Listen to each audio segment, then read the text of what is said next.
43 পর্যন্ত দিয়ে দিয়েছে। তাহলে বলতে এখানে কতগুলো সংখ্যা আছে? 1 3 5 7 করতে করতে 43 25টা 22টা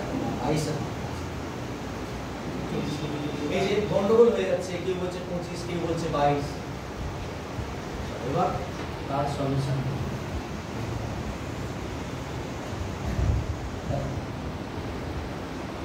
এইটা থেকে এটাকে বিয়োগ করব। কি বললাম? এটা থেকে এটাকে বিয়োগ করব।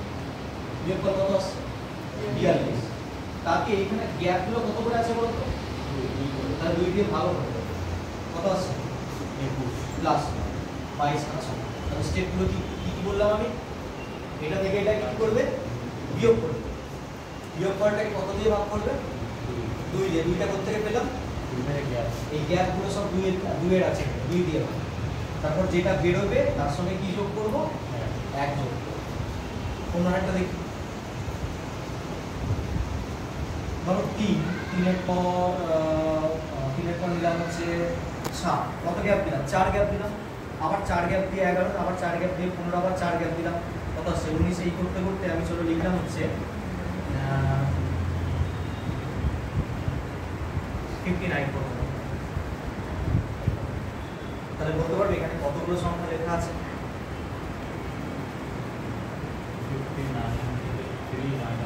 59 থেকে 3 কি করবে? বিয়োগ করবে। তাহলে 59 থেকে 3 বিয়োগ করবে 56। তারপর কি করবে? ভাগ করবে। কত দিয়ে ভাগ করবে? 4 দিয়ে ভাগ করবে, কারণ গ্যাপগুলো সব 4 এর আছে। 4 দিয়ে ভাগ করবে। ভাগ করার পর যেটা আসবে তার সঙ্গে কত যোগ করবে? কত আসছে? তাহলে 56। 56 কে 4 দিয়ে ভাগ করলে 4 14 56 14 আর একে এখানে 15 খানা